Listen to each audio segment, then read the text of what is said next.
Everyone. So as we get started, today's call is going to be about community catch up and talk a little bit about what we've been up to recently and about things that are coming for 2024. The meeting is being recorded. We've taken questions from you over the last few days, which we will go over as many as we can at the back end of the call. If you have any of the questions that come up whilst we're going, please post them into the Stage Questions channel on Discord. And beyond that, we will get started. I'm Luke, Head of Communications. I'm joined by Spartacus Rex, Hugo, Neo, and Jazmin. And we'll all have an opportunity to talk as we go. But without further ado, over to you, Hugo. Excellent. Thank you, Luke. Hang on. Hello, everyone. Great to see you all. Thanks for coming and joining us. So I'm going to kick off with a quick update on our funding situation. As you know, 2023 has been quite a bleak year for lots of teams trying to raise funds. But we have been raising funds in the second half of this year, and I'm very pleased to be able to confirm that we are in the final stages of closing a $2 million seed round for equity into Minima AG, the issuing entity. The Minima protocol obviously remains completely open source, completely decentralized by design, with every node equal on the network. But Minima AG will now generate revenue from products and solutions built on top of the Minima network as we start to lock down revenue generating partnerships, initially within automotive and telecom verticals, but then also with more verticals to be announced next year as well. This funding will give us runway to Q4 of next year, so 2024. And we look to raise again next year as we close our first enterprise clients, because that then opens us up not just to crypto investors, but also to wider tech investors looking at SaaS businesses as well. So as I say, I'm very pleased that we are sort of at that final stage now. This capital injection will enable us to do a number of key things. It'll allow us to ramp up our business development efforts to onboard enterprise clients. It will enable us to launch Native Minima on centralized exchanges, ramp up our marketing, both B2B and crypto as well, and expand Minima's developer ecosystem as we head into 2024. We'll also be engaging a new marketing agency to help us drive awareness and get our message out there, to drive our message out to a wider audience. And we'll also be engaging new market makers as well to help provide liquidity into the market, firstly for Wrapped Minima and Native Minima. So that's where we are on the funding side. I know I've seen there's a couple of questions relating to that further down. So I've answered most of it, but I'll answer those specifically when we come to the questions as well.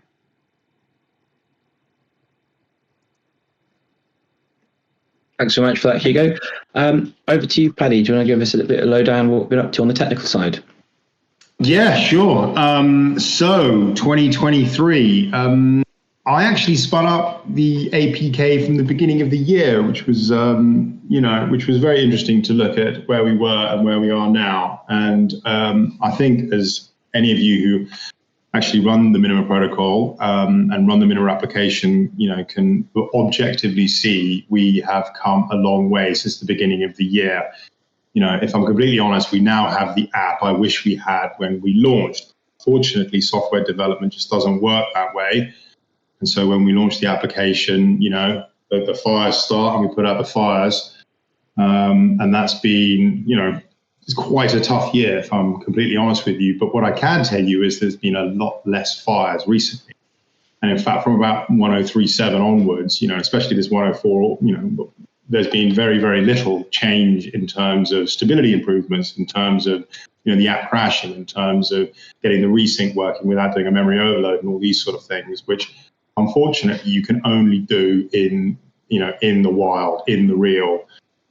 It just doesn't work when you've got 20 people that test everything, and I'm enormously grateful to all of that, but it's not the same as 50,000 of you mucking about with it and doing things that there's too many variants, too many variables, too many different ways that you can do this. But I think we're in a very good place. I always use Maxima as a good way of judging the health of Minima. So the health of the Maxima network is directly proportional to the health of the Minima network, because these are the messages that we send over the network, and the network needs to be operating correctly for all the messages to get through. Anybody who's been using Chatter, which I have to say I get a lot of messages now, or Max Solar or any of that, will tell you that that is working very well. And I can tell, from the fact that I have, I run about 7 different nodes on lots of different devices and on my phone and on the servers, they're all working beautifully. I haven't had a single, crash for months now. In fact, I'm not sure if I win them. I think our archive node servers were running for about 6 months. They were running a really old 1024 version. We had to turn it off to install the new one, but they were running, I think that's the current winner of the longest running Minima implementation. But my phone version was running for, I never turn my phone off, and so I never have to restart it. But I did have one for 3 months on one of my servers, but then I upgraded it. But I had no issues with that, the one I run on spartacusrex.com. Another interesting thing I'd like to say is that there's definitely an ecosystem building outside of Minima. So before it was all about what Minima Global was doing. Now there's a few websites starting up that are doing their own archive stuff that are, that you can get your own nodes from. I'm incredibly happy and proud of you all at how the whole getting rid of the peers thing went. Yeah, that was a scary moment. Everybody was very scared of that. And it's like, oh, what's going to happen? And it's just happened. And you've stepped up and it's been no issue at all. And frankly, I thought that was what might happen, but you can't know these things until you do it. But I think that's a real plus in the way that we can handle it when we have to step up and do it. And decentralization and freedom and these things, they work, and you don't have to have your hand held.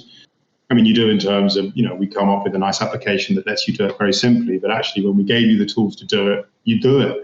And frankly, there's been no issues with that at all. I mean, I'm sort of surprised there weren't some issues, but it's gone very, very smoothly. So not only have we now, with the mini hub as well, at the beginning of the year, we didn't have the mini hub, and now we have this, really rather nice interface when you start up the application. I'm a desktop user, so I always have the phone next to me. I always log into it on the desktop, but I use it on the phone as well. But it looks nice, it's like a proper little operating environment, operating system. I don't know, sometimes we call it the Minima OS. And I think that's a really big thing. I think the application, the first bite, a smart chap once told me the first bite is taken with the eye. And he's right, that is, they don't look at the tech or the freedom or the decentralization. It's like, what's it look like? And if they don't think it looks nice, then they don't think the app is nice. But I think the app looks really nice now. And you can tell there's like 2 pages of app, but I have to swipe across to get all my applications. And I'm like, ooh, there's a lot going on there. So in terms of stability and the application and all that, we are, leagues ahead of where we are. In terms of the visuals and how the application is presented to you, or we are leagues ahead of where we were. In terms of the ecosystem and people actually starting, I'm actually seeing a few interesting mini dApps out there, which is, the real kicker. I really love, that's the bit that really interests me. And I think the devoted devs are doing a fantastic job of writing lots of different applications. So on all the metrics, I think we're doing very well. And just to finish off, for me, there's only one metric that matters, and that is decentralization. And that can have pros and cons, if I'm completely honest with you. So we haven't immediately jumped into bed with, that there are different ways that we could have done things that would have affected, whether we were in charge of things or whether you were in charge of things, whether we were running the servers and so you could easily get on the network, or whether you were running the servers. And I believe that Minima has taken the right choices in that regard, so that we have not sold out, we have not changed our goals. We're still trying to do exactly the same thing that we've been trying to do for 5 years. And all of that has played out really, really well. And, that's going better than expected. So I see only good things in the future. And I'll have a little chat about, unless you want me to talk about it now, the sex integrate. No, not the sex now. So, Cheers, Paddy. We're also joined on stage by Adam, our head of partnerships. Adam, do you want to give a little update as to where we are on that side of things? Thank you, Luke. Yes, hello, everybody. So in parallel with the amazing development of Minima Core, the apps and all the functionality that Paddy and the core devs have been building, of course, the other side of the business is, can we entice enterprise to adopt Minima for real use cases? And this has been a very a long journey, discussing use cases with both mobility in the automotive space and telcos.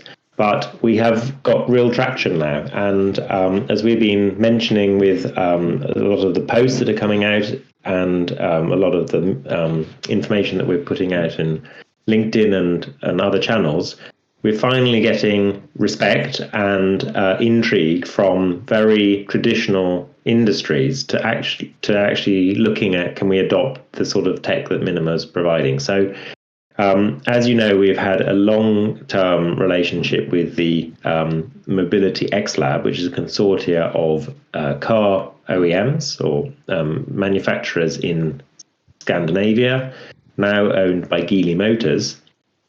We have done a dozen proof of concepts over the last couple of years. And at the end of this year, I'll be going down to discuss the opportunity to engage in a project where we will actually have a full access to a test vehicle to embed Minima in car for a number of use cases. So this is vindication that we've been going about it the right way. We've gained the trust and respect of the people working on projects. And as we recently demonstrated at the Worldline event, which we'll speak about in a minute, there's real interest for innovation in the payment space. So once again, Minima has shown that it has a unique offer in the fact that it can really embed a node on any device, on IoT devices, sitting there at the point in which the data is produced. So as I said, it's been long-term coming, but now we can tell you that in the next couple of months, we're able to talk about the partnerships that will develop, both in-car, running Minima in-car for a number of use cases, and then also some apps that will be valuable for peer-to-peer messaging, peer-to-peer sharing of tokens. So that news will come out soon. Just to say that there are two projects in motion. One is the development of Minima in car with the test car. The other is a very important use case due to sharing and storing data, which is part of a regulation that's going to come in the next couple of years, in which all cars are going to be obliged to have a secure method for storing data in car. So that is something that we'll be able to announce in the next update. We are continuing work with telcos, and we have also had this project to demonstrate what we've called co-branding of tokens, where together with telcos, we can offer branding of mobile minutes with other brands. And we've recently spoken with a number of agencies, one representing a very large hamburger chain, which you might have heard of, and another representing a sports shoe company, which you might have heard of, both of which are very intrigued in the possibility of an improved and enhanced loyalty program, where Minima is able to generate tokens on the fly for particular use cases. So we'll keep you updated as soon as we have these contracts signed. Cheers, Adam. Thanks for that. You did touch on it briefly, but obviously yourself and Jazmin Neo and Spartacus Rex, you all went to Paris a couple of weeks ago to take part in the Worldline Innovation Challenge. Perhaps whilst we've got you all, you'd like to catch everyone up on how that went and what it means for us. Absolutely. I think we can all chip in here. I'll just give you the backstory, which is that Worldline, which is one of the world's largest e-payments or payments company in the world, has been organizing this challenge called the e-payments challenge. It's now in its 5th year. It was originally designed as a hackathon to get fintechs to come with innovation in the payments space. And we applied and got accepted for 2 challenges. There were 11 challenges in total. A total of 40 fintechs applied. 24 made it into the final, and we were entered for 2 of the challenges. One of them related to a Belgian petrol station, which is trying to pivot its business into a EV charging infrastructure. And their challenge is, how do you improve security compared to the existing technology, which is RFID tags? And the second one was a challenge by a Czech bank which is trying to help electrify the country and incentivize its users for charging EV payments with with their credit cards. So they were very similar challenges for us, which was basically the tokenization of EV charge, and we actually did ourselves proud. We produced a demo of creating the tokens on Minima, and Spartacus Rex presented, and I think we were extremely well received by the industry and by the people we presented to. So I'm very proud of how far we got and the response. And maybe a couple of comments from Spartacus Rex, and then Jazz will summarize the event when we were there. Yeah, I mean, it was a lot of fun and it was very interesting. And for me, I mean, they're a great company, and that's wonderful. And I'll choose my words carefully in that I think it highlighted how big a gap there is between what we're doing here, what the crypto space, what Minima stands for, what we're trying to do, and big business. And actually, for me, we spoke to lots of people there, what they were doing. We spoke to to the CEO and CTO, had a very good chat with their blockchain expert there. And yes, it struck me that it really is, there is a big gap. And this technology that we're playing with and that we're trying to do stuff with is absolutely at the cutting edge, where they don't actually know anything about it at all, if I'm completely honest. In a good way, they were interested and they want to know about it and all this, but it's so different to the current paradigms that are out there. And businesses operate in a very different space. And when you're trying to come forward, this is a very user-centric technology. Frankly, blockchains were made to make sure that businesses couldn't screw you over. Yeah. And so when you're talking to a business, they're like, well, why wouldn't I want to do that?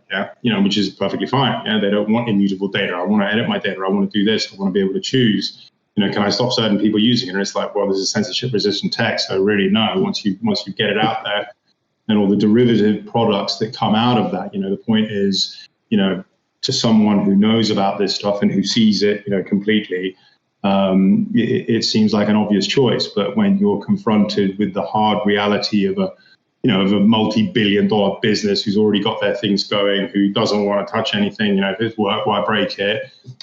It's really quite an uphill battle. But as Adam said, I think we presented ourselves very well. The pitches went down beautifully. I think we're a bit too cutting edge, frankly. I think there weren't none of the other cryptos made it, and that's fine. But there is a gap between the business world and the crypto world. They don't understand that, frankly, in 5-10 years we're going to eat all these businesses. So either they can get on board with us. It's not really a choice. This is the point about crypto. This is the thing that has really solidified in my mind that this isn't like saying, look, you've got an iPhone and an Android and you can choose. You're like, well, actually, I like my Android phone. I don't need to have an iPhone. That's not what we're playing with here, ladies and gentlemen. What we're playing with here is gunpowder. And when gunpowder came out, you didn't get a choice. Yeah, it's like I don't get to say, well, I'm actually happy with my bows and arrows and my swords, and you can keep your gunpowder. It's like, well, then we're going to wipe you out. And that's sort of how I felt at the end of it. It's like, either you're going to get into this tech, and I sort of said this to them, either you're going to get on board, just play with it, just muck about with it, because you're not going to have a choice in 5 years as to whether you use this technology or not. And that became much more apparent to me. But it was a lot of fun. I love going up the Eiffel Tower, and it was really good to go and to meet, proper businesses doing proper stuff, trying to integrate your technology into it, which I felt we could do. That was another thing. It was more the scary factor, shiny new technology, very different to the way we're used to doing it. We're going to have to give up a bit of control here, which is perfectly understandable, frankly. So great. Thanks. It was a really good to go. And Jazz, your summary of our trip. Yeah, no, it was. We were very excited to get to the final, and when we got there, we were given a tour of their innovation center, and it's very cool. They've got a lot of new tech that they're working on. So, for example, they had these virtual reality goggles, and you can walk into a shop and you can pick things up and you can have a look at them, and then when you want to pay, you can just say, I want to pay for this with your voice, and then the payment will be processed. And the other thing they had was you could just enter your PIN number on the palm of your hand when you've got these goggles on. So their focus really at the moment is trying to make traditional payments simpler and just the user experience more intuitive and seamless. The other thing that they showed us was having a payment directly in an AI conversation. So if you just have a chat with ChatGPT and you want to buy something, then you can check out in the chat directly rather than having to leave that and go elsewhere to make a payment. So that was interesting to see. Also learned that Neo is much better at those driving simulation games than I am. That was terrible. But yeah, so the winner of the competition was a company called Pixels, and their solution was digital receipts. So essentially you just tap your phone on a terminal and then you get a receipt emailed to you.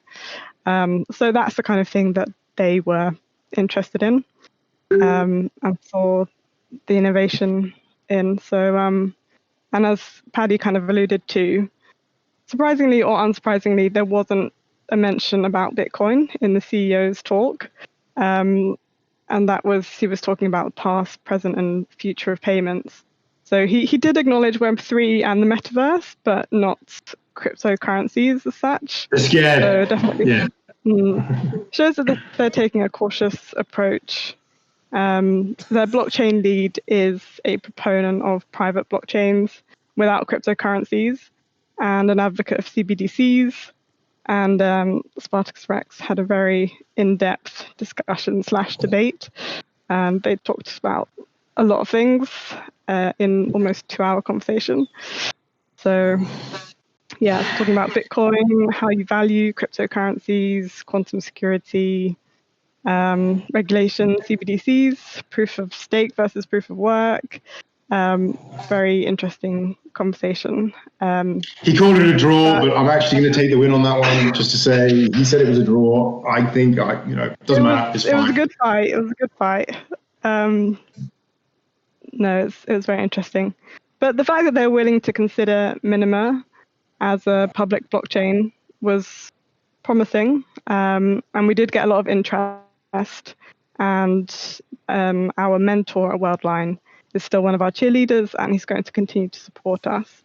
So I think it was very beneficial, us going, and just good to get Minima's name out there. And also, just to say, it was really great to see all of the support on social media and on Chatter especially. We were posting updates on Chatter, and it's just really cool to see the engagement on there. So yeah, big thanks to all of you guys as well in the audience. Yeah, and so just to top off our trip to Paris, I wanted to talk about the 2 community members that we saw. So CC Admin and DM. Those were 2 very interesting nights. We spoke a lot about a lot of stuff. And thanks to the group debate aspect, we think we'll be able to provide even greater functionality to Minima's ecosystem next year, I hope. But yeah, if ever you want to meet the team, make sure to keep an eye on our social channels, because we often travel and then say, hey, who's in town? So yeah, we're pretty convinced Minima's going to go somewhere next year. Cheers, Neo. Thanks, everyone. Yeah, we love meeting people from within the community in the real world. It's we're a fully remote company. We're all over the place. So when we get the opportunity to meet you in the real world, it's a treat. We love to do that and catch up and chat. Now, I'm going to move on to something new now. It's not featured in our roadmap. It's something that we wanted to sort of announce first here today with you. And I'll sort of go through a little story with you. So when we first went into mainnet earlier on this year, there were sort of 2 things we needed to do to achieve full decentralization. The first was the need to remove the peers list server, which mainnet was hard-coded in. That's been done since September with version 1.038, I think it was. I think Paddy touched on that earlier on. There is one final item for us to check off that list, though, and that's to remove the remaining node infrastructure that Minima as an organization continues to run in the background. Think of it as the training wheels we set up, if you like, as we went into mainnet. Well, the time to remove those training wheels has come. And so on Wednesday, December the 20th, we'll be turning it all off, leaving the Minima network to run unaided and in full on your nodes, the nodes minimalists worldwide. We're going to call this day Decentraday. And this is a huge milestone for Minima as we achieve our aim of becoming the only fully decentralized blockchain in the world. We are massively, massively excited about this, and it's something we intend to celebrate every year going forward with you. So more details on what this means will be coming in the next few days. But let me now hand over to Spartacus Rex, Chief Architect of Minima, to wax lyrical on what this means for Minima and the future. Paddy. I mean, as always, this is the thing this is the final piece in the decentralization jigsaw, because basically we kept those servers running for all the people who are still running the old version of the nodes. Yeah, when I've seen a lot of this stuff on Twitter at the moment. Minima doesn't run any spy tech. Yeah, I don't know what any of you are doing. I don't know who you are. We don't have I have no little appy calls when you start up the app or when you do anything. That's a choice. Yeah, we didn't have to do that. Many occasions we've been asked whether we should do that, and I think we absolutely should not. And so we left those servers running because in the transitional period to this fully decentralized network, there were still people on the old version of the nodes. Well, that's it now. So we're going to turn those nodes off. And what we're trying to do here, not that we are going to go anywhere, but if this needs to run without us. This needs to run, Bitcoin runs without Satoshi. Minima needs to run without Spartacus. Yeah, it's like or Minima global. Yeah, we are here helping the network. We are here helping, moving the network forward and doing everything. But the network itself must be independent of us. It must be functioning regardless of whether we are here or not. And this is we run like 8 servers. I mean, it's not a lot, I have to say, but it's still 8 servers. But we're going to turn those off. And then that means that actually the whole network is now running completely aside from us. We're just one entity, and then the network is over here. And I think that's really important, and I think that you can then know that you're using a product that doesn't rely on us, other than the stuff that we do that you want to use, that you choose to use, and that's totally fine. But that's not that. Nobody else does it this way. Yeah, Near runs the protocols. Polkadot runs the servers. Ethereum, MetaMask is run by Infura. Yeah, so Bitcoin is the closest thing to this. But they have the miners that basically run the network. Yeah, whereas we don't have that either. We don't have these big businesses that are incentivized financially to look after the network. Yeah, we have just you. And this will be a first, and this will be very exciting when it actually happens, because then you can, as with, these are badges of honor that you can wear. This is something that you can shout out about. This is something that you can be proud of, that the network that you're running doesn't have any of the stuff that all the other networks do. And so with the great name that they come Decentraday, yeah, so that'll be interesting. Next Wednesday, those will be off, and then we're off to the races. There's nothing that we do on the network. It's all run by us. And I think that's a great day. That's going to be good. Cheers, Spartacus. Appreciate that. The one last thing we were going to cover off before we go into the AMA segment of this call. Hugo, did you want to cover off around CX? Yeah, absolutely. So from one extreme to the other. So from Decentraday to talking about centralized exchanges, because I know that's obviously sort of a big agenda for lots of people. And so, our target date originally for centralized exchange listing was Q3 of this year. It's Q4 of this year. However, there has been a delay to that, and we're now delaying that till Q3 of 2024. Number of reasons for the extra time we'll need to make this happen. A key one has always been sort of technical integration, but we're now working directly with Coinbase to deliver the Rosetta integration, the middleware needed to connect a decentralized network to a centralized exchange, and this is the middleware integration for that. So that's being worked on at the moment. There's also legal and regulatory compliance and security checks. As we've always done things correctly in the right way, we've always, the reason why we were domiciled and have been domiciled in Switzerland is that FINMA is very clear on its regulations, so we know where we stand. We have a no action letter from them. We have our code audits in place. We've always done KYC. So in that respect, that side of things is all tick box, very straightforward. But obviously, one of the biggest agendas for the centralized exchanges to invest time and resources to integrate a new L1 is the commercial aspect of a listing, because they want to know how many users we're going to attract to their platform and what the daily volumes and liquidity is going to look like. So currently, the only thing they have to look at to sort of judge that is wrapped minima.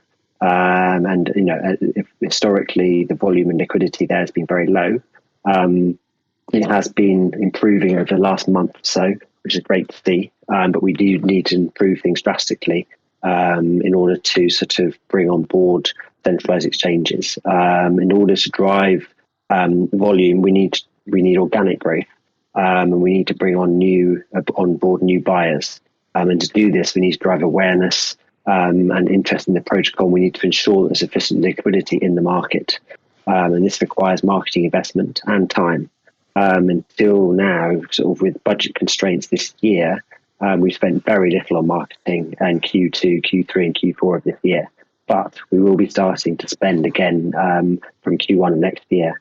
Also, we'll be effectively looking to onboard, as well as sort of building up towards native listing. We'll also be looking to onboard more exchange venues to trade wrapped minima as well. So while there has been a delay, we're now in a much stronger position. We know the protocol is now up and running, zero downtime. We now sort of we've done a lot of things we wanted to do, but we are now going to be concentrating very much on getting this centralized exchange listing up and running in 2024. So that is a key part of it as well. So yeah, that's where we are on that side of things. It's sort of I guess it's sort of the major point from the roadmap, with a big change from this year's roadmap to next year's roadmap. But it's all there now, out into the community. And if I can just chip in, I'm going to say that I don't think we were actually ready before. Like now we're ready. Now the protocol's working. Now everything's running smoothly. Now the application is stable enough. Now that actually, the mini DApp system actually has, there's a lot of improvement that goes on with that, because that's the consensus critical. That's just our way of interfacing with Minima, which I have to say, I think the mini DApp system is a real winner. Really love it. And as alongside with the Rosetta integration. So once I've integrated Minima into Rosetta, what that means is that exchanges can integrate us. Yeah. So as Hugo says, there's two parts to this: the technical side of it, which is something that we just have to do, and then there's the sort of financial side of it, where they look at the numbers and they go, look, is it worth us going through the hassle of adding you? Yeah, adding an ERC20 wrap minima, that's a day thing. They can do it. And adding actual native minima through the Rosetta API, all of that stuff, that's a much bigger ask. So once we get the technical stuff, and once we start the financial stuff, then they should be happy to do that. But I would like to say that alongside the Rosetta integration that we're working on, we are going to be working on a new version of MiniSwap, and me and the team are coming up with a new way of doing it. So I know the MiniSwap app is basically a POC. Yeah, it's basically a proof of concept. It just shows how you can do it trustlessly. I love the fact that it's trustless. Yeah, and for me, what would be much better is if we had our own version of Beast. So anybody here who knows how the Bitcoin decentralized trading network, which is called Beast, operates, we're going to be writing a mini DApp. Doesn't require permission from anybody. We can just write that. Now that we have because there's a lot of functionality that's been added to the mini DApp system that is required. So we're at a point now where we can actually write that. So we will be writing a version which is the DEX, but a proper DEX, not a sort of clunky one. Yeah, an actual one that works nicely with an order book, where you can actually, buy and sell without having to stay by your computer, and that transaction can be processed without you sitting there. So I think that, I think it required us to be where we are now before we could do that. We just weren't ready before.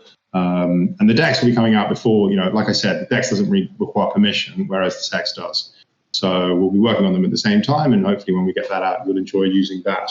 And as always, I prefer those options, decentralized. Yeah, but we'll do both. Technical point of view. Cool. Decentralized in all things. Right. So.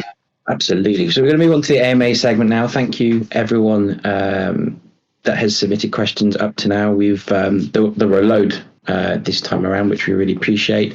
Many of them actually would have been answered from what we've already been saying throughout this call. So what we're going to focus on here are the ones that might not have been addressed. But as we go again, any questions that you might think of before we get to the end of the call, please drop them into the stage questions channel.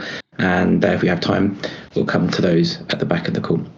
So the first question then comes to us from King Atta, who asks, what will Minima do about the 125 million Wrapped Minima on the exchange? Will there be a buyback of the Wrapped Minima before listing of Native Minima?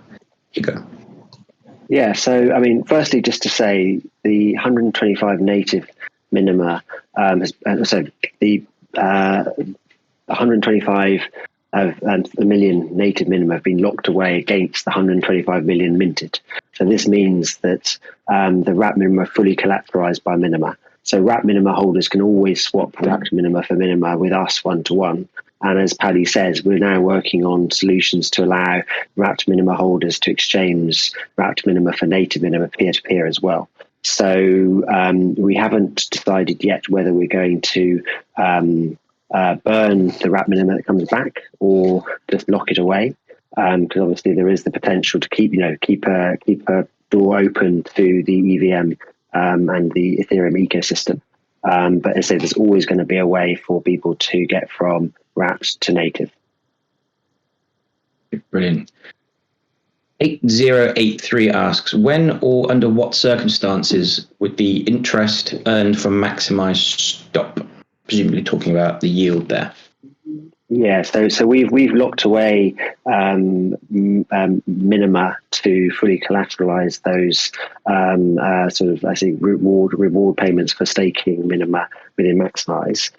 If it continues at the current rate that we've seen this year, then we have enough Minima to sort of give us 4 years runway for interest earned by maximizing. Of course, if more people start to maximize their amount, the amount that we've set aside will sort of reduce, so that timeline could shorten. But at the moment, we have a 4 year timeline on that. That makes sense. Thank you. Next question then comes from DM. What is the team's funding position, and what does that mean for Minima in 2024? Yeah, I mean, I guess I started off this AMA with that, but just to sort of reiterate, so by the end of this year we should have commitments of over 88% of the 2 million funding round, and this funding will give us runway into Q4 of next year. It will enable us to start sort of outward marketing again, and also drive awareness to bring in more users and buyers. And then we'll also be looking to raise again during next year. Obviously, hopefully the market continues to go in the direction it's going.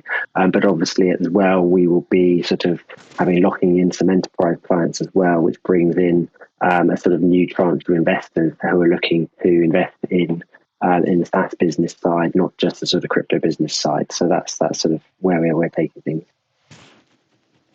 Thank you for that, Hugo. I hope that answers your question there, DM. DNA then asks, what if, after all the actions are put in place, Wrapped Minima volume does not increase enough to meet the targeted CEX's standards/requirements? Would that mean no Native Minima listing, even if the technical aspect of its integration is solved? How certain is Native Minima's listing? So, I mean, getting Native Minima listing is one of our top priorities next year. I clearly say that. I mean, obviously, legal and regulatory sort of checks should not be an issue. And we have security audits with Swisscom, blockchain, and Hacken, so we're fine on that level. The technical aspect is integration is a must if we want to get on centralized exchanges. But once we have that technical integration, this does open us up to integrate with multiple exchanges, not just the really big ones. The size of our volume will dictate which exchanges we can go on. But I am confident that even with lower volume than hoped, we'd still be able to get on exchanges that we can list on. But our aim is absolutely to get our volume up on with Wrapped Minima. Now that we have sort of the funding for marketing and sort of partnerships coming on board, and this will enable us to get onto the bigger and better exchanges. And I'd like to say that I do think a decent DEX would increase our volumes. So a lot of people just aren't prepared. I don't like joining exchanges. I don't like KYC in any regard. So if we actually, when we get this DEX out, that in and of itself should increase volumes, dramatically, in my honest opinion. So that's once we get that out, I think that will help to get onto the centralized exchanges. But maybe the DEXs actually do more volume than the DEXs. So if we do the DEX right, I think we could see a lot of traffic on that, and that would help in all the other little, Coinbase-y things. Thank you both for your answers to that one. Hope that helps, DNA. Next question comes to us from David, who asks, are Wrapped Minima and Native Minima of equal value? Okay, so again, to sort of give a context, I said Wrapped Minima is fully collateralized by an equal amount of Native Minima. So you always be able to exchange Wrapped Minima 1-for-1 for Native Minima with us. And as Paddy mentioned, we're looking at solutions for peer-to-peer exchanges as well. At the moment, obviously, there's a price premium on Wrapped Minima as it's more liquid. But once Native is listed on exchanges, we'd expect to see a premium disappear. And also, obviously, with maximising play, there's a real incentive for people to be holding Minima in order to be able to maximise it. So again, at the moment, there's a price premium, but technically speaking, it's 1-to-1. So that's where we are at the moment. But it is a very interesting question, because you can do more stuff with Wrapped Minima currently, because you do get access to all the EVM stuff. But then you have to ask yourself, what's the cost of the transaction to get across the bridge is going to be worth? So actually, for smaller amounts, I don't think you get a premium on Wrapped Minima. But for larger amounts, then maybe you do. And so it's never quite as clear cut as that. But as Hugo says, it is 1-to-1. And so we're sort of like a price ceiling, for the 1-to-1 ratio, because you can always swap it with us. But how that might work at a lower level on a peer-to-peer network is going to be interesting to see play out, frankly. Yeah. Thank you for your question there, David. Next one comes to us from Rustam, who asks, will Minima be more active in marketing and advertising their product more? Yes, that's the answer. I would say last 3 quarters, we've been, we haven't been able to invest in any marketing side of things. But with the new funding, you'll be starting to see activity from Q1 of next year. And we're going to be basically marketing the full benefits of a completely decentralized network, as well as putting out our announcements around partnerships and real world use cases. So all of those things you'll be seeing a lot more of us, not just within the community as well now. And bottom up, I'd like to say that actually I always feel that you lot are the best marketers we have. Yeah. And so actually what always strikes me is that we are one, really good mini DApp away from a marketing explosion. Yeah. So if we did have an application that was going to be the next TikTok. So if we did have an application, for instance, I don't know, some of you have seen our shout out application, which is an on-chain, forum type thing, but I'm not saying that that'll be the one. As always, I expect this to come from you lot, but we are working on applications that, are trying to be the next, big thing that everyone's like, wow, this is a really cool application. We should all be using it. And if that were to happen, then, the marketing will sort of take care of itself. So there's the top-down approach that Hunsy does, and there's the bottom-up approach by, writing cool applications that you all like to use that then should spread virally, which is, my honest opinion, the better option for marketing growth. Absolutely. DM actually has popped in another question here saying, could MiniSwap be made easier, so less steps, and perhaps be connected to a cheaper gas chain than Ethereum, for example, Avalanche or Ethereum Layer and Ethereum Layer 2 chain? Then absolutely. Yeah, I totally agree. MiniSwap is just our POC, basically. It shows how it could be done. And I'm sorry that it's a bit clunky at the moment. You've got to copy paste stuff and do all of that. That could all be done in the messaging that you're doing when you're sending backwards, transactions backwards and forwards. So that is at the top of my list for next year. And me and the team are going to work on MiniSwap V2, which will basically be a much slicker operation with an order book, which I think is the important thing. So you can find people who want to swap with you. So I really feel that's an important piece of the puzzle, for cross-chain, for that sort of buying and selling stuff. So absolutely, and that's what we're working on, Brilliant. Question now from Dekika, asking us to be retrospective in our thinking here. Would we have launched Wrapped Minima if we had known that trading volume would be a future factor limiting our ability to launch Native Minima? Basically, do we regret Wrapped Minima? Well, hindsight is a wonderful thing. They say hindsight's 2020. Our Wrapped Minima launch had multiple challenges. If we're looking back, honestly about it, the issues we had with KYC slowed down the public sale, which then had a knock-on effect on everything else, and we've sort of seen what that did to did to sort of volumes and price and everything like that. So, we did make the decision to go with Wrapped Minima, and this was first driven, as Paddy says, by technical timeline of integrating native onto exchanges. So our hands were slightly tied there. But I have to say that the recent price action and increasing volumes are very encouraging, and we're confident now that with positive news on partnerships and starting up our marketing again, this will put us in a very strong position for 2024. I mean, I think the short answer is no. No, we don't regret it. We wouldn't be listed on any exchanges right now if we didn't have Wrapped Minima. And despite what happened to price after the pre-sale and the rest of the market, I don't think that's important. I think it's important that we are on exchanges, we are on the map, we are in crypto, we are on coin market cap, etc. And it's up for the growth of the ecosystem and new interest coming into the space to get that volume up. So I know everyone's dying to have native listed, and I hope it's not so you can all sell your 1,000 or 2,000 coins for a few pennies down here in the cheap seats. Stick with us. We've got great things coming. The product itself is head and shoulders above any competition in my mind. So no is the short answer. Actually, I was going to say no as well, but actually I would just like to say that I don't see Wrapped Minima just as this thing for buying and selling. Wrapped Minima means that we work on thousands of wallets. Yeah, so Wrapped Minima is actually a bit of technology. And it means that you can actually somehow hold Minima in your Coinbase wallet, because you can put your Wrapped Minima in a Coinbase wallet. So the Wrapped Minima has other uses. Yeah, it allows us to interface with the Ethereum ecosystem. I know that the bridge between the locked up collateral and the Wrapped Minima is not quite as seamless as it should be or could be.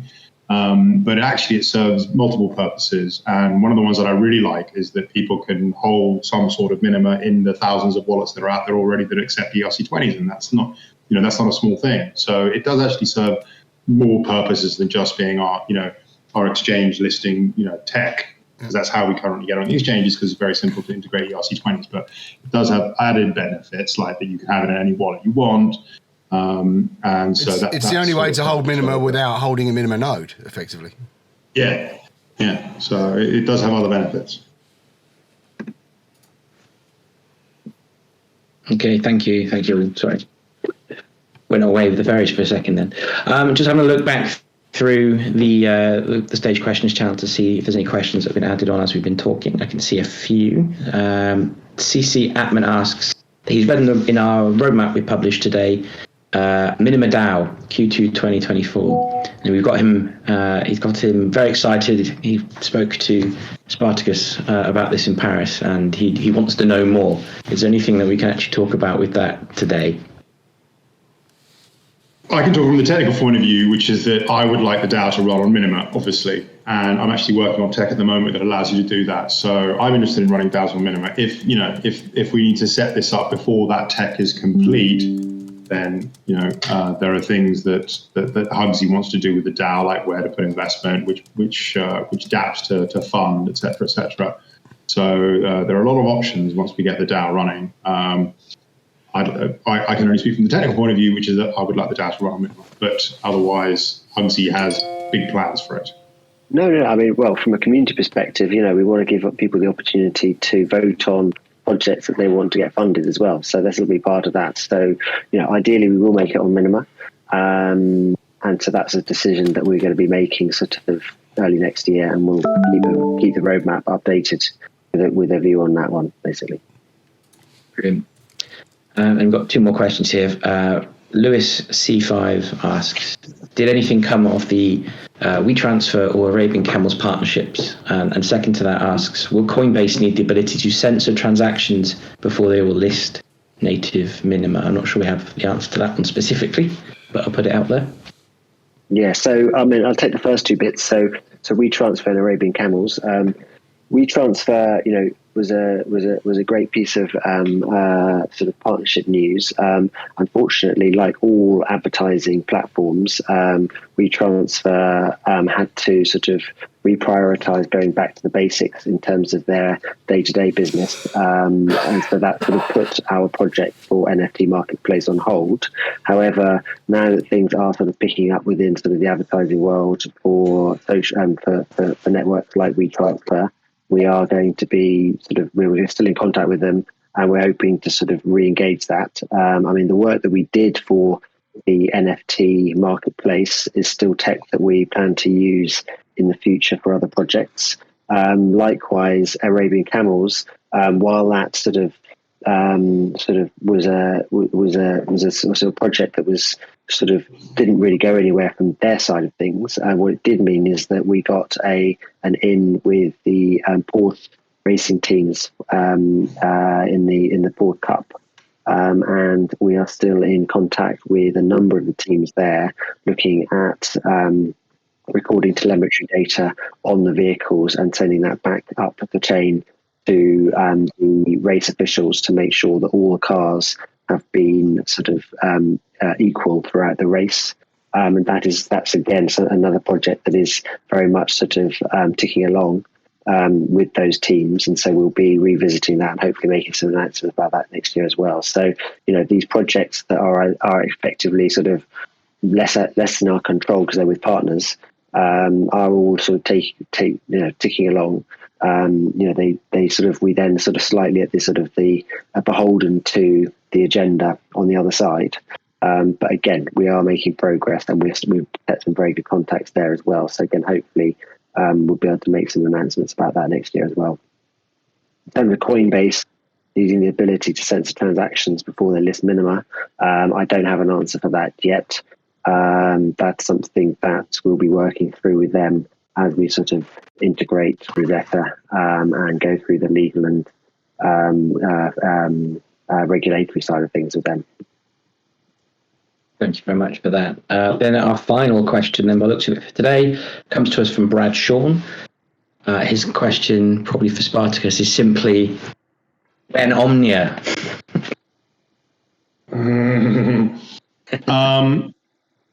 So currently so Omnia is basically the same as Layer 1, but you can do it on Layer 2. So what I would say is that, frankly, until you need Omnia, you can use Layer 1 for anything you want to do. Yes, Omnia is instant, free, and, much quicker and cheaper, but there's no real need for it yet. What I would also say is that, a Lightning network, it's taken the Bitcoin boys about 8 years to come up with the current Lightning network.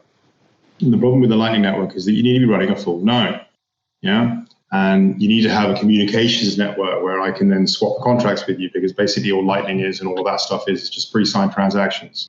So we just swap transactions with each other and we just don't post them on chain. No one is better positioned for that sort of technology than Minima, because we have exactly that. We now have Maxima running beautifully, so everybody can chat to everybody, which is like not a given, and that's working very well. And better than that, every single person is running a full node, so you're all ready to do it. So when we do run it, and when we do start using these payment channels between users, I think the adoption and the size of the network can grow at a much faster rate than it has done for the Bitcoin Lightning Network. So there's nothing to stop anybody else trying to write this. I know, all the emphasis is on us writing this technology, and I think there might be other people who can actually knock this stuff up. But if that's not the case, then I wish I had 50 hours in a day so that I could do it. I do have an inbox and an outbox, and my inbox is starting to look very, very tall. So it's on there. It's just, if I'm completely honest, it's not more important to me than the DEX.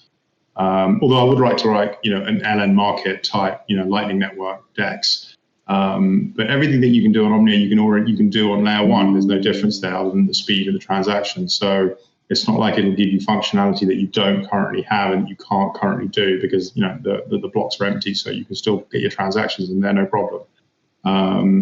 And if anybody wants to talk about how to possibly set this up, I'm fully available to help people on a technical level of how to do it. But we're well positioned now. Like I said, we needed the network to be more stable. We needed the tech to be working better. We needed the information and the value there. Now that those two are working correctly, it is possible to think about writing Omnia. What you would do on it, though, since you're not actually using Layer 1, I'm not sure. It's there in the pile. It's just not, it's not like we absolutely need it tomorrow, or we're not going to be able to do what we're currently not doing, sort of thing. So next year, fingers crossed, we can get something out. There's different ways of doing it. A lot of people are sort of saying that a one hop LN network would actually be enough to get what you need. It doesn't have to be 7 hop. And I kind of agree with that, actually. It would be very simple to get a one hop LN network going. Then to get multiple hops once you've got the one hop is just a sort of little technical challenge. So that might be the way to go to get a version out quicker. Yeah. Absolutely. So whilst you've been chatting, there's because I've just been looking through the channels to see if you've got anything else. There's one final question snuck in, just about got enough time for it. It's from the delightfully named Tequila Drinker Texas, and they ask, if projects are developed on Minima, how does that affect the supply of Minima? Does it require Minima to be burned, or where does the token play a role? Cool. So, that's yes is the answer. Basically, the answer, effectively, we have a fixed cap supply of Minima. But you need Minima for two things. You need Minima to create tokens. So if you want to create a token within a network, so whether it's an automotive network for tokens or telcos or whichever vertical it might be, or if you want to create NFTs, then you need a small amount of Minima to create those tokens. And you also need a burn if the blocks are full, and you need to be able to prioritize your transactions, and you pay a burn for that. So effectively, both those things are things that would use up Minima, and obviously you have a fixed cap supply, so that would slowly reduce the supply of Minima overall. Yeah, because we had a lot of discussion at the beginning when we were doing this as to whether you would be able to reconvert the tokens back into Minima, and you can't do that. You also can't burn tokens to pay the burn. The burn is specifically on the Minima amount that you burn in the transaction. Actually, funny enough, that's because if you created a token that was like there's 1 billion, and you can say, well, look, this is the same as Minima. It's not. Minima has certain qualities that the Minima network recognizes, and only the Minima token is useful for that. And the Minima coin, there's the Minima coin, and then there's the tokens. So Minima in and of itself has intrinsic qualities that no other token can replicate. So that gives Minima itself certain value above and beyond any other token that you can make. And I always think the way to think of this is that you need to write an application that makes people want to use Minima. And then if you do that, then, that helps Minima, and everybody benefits from that as, all the boats rise as the tide comes in. So, you can get bogged down in how to make money out of these applications. And so whenever I write an application, I never think about how to extract value from it. I always think that as long as it's good for Minima, then it's good, because the value of Minima will go up as more users try to get involved and require it, et cetera, et cetera. So that's what I do when I try to think of what application. I don't think, how can I make money out of this? I think, how is this a good application, and will people use it on Minima? Will this entice more people to use Minima? And that is the way to get the whole ship rising, frankly. That's a perfect way to bring this call to a close. Thank you very much there, Spartacus. So there are no more questions at this point, so we will bring the call to an end. As I said at the top, the call has been recorded. We'll get it up onto YouTube as soon as possible. Thank you, everyone within the audience who's joined us today. We appreciate your time. Thank you for everything you've done for us in 2023. We look forward to a successful 2024. And thank you, everyone who's on stage with me today, for your time as well. Those of you that celebrate it, I hope you have a fantastic Christmas and festive period. But beyond that, that's everything for myself and the rest of the team on the call. And we'll see you all in the new year. Thank you. Excellent. Thanks very much. Merry Christmas. Thank you. Thank you. Thank you. Goodbye. Bye-bye.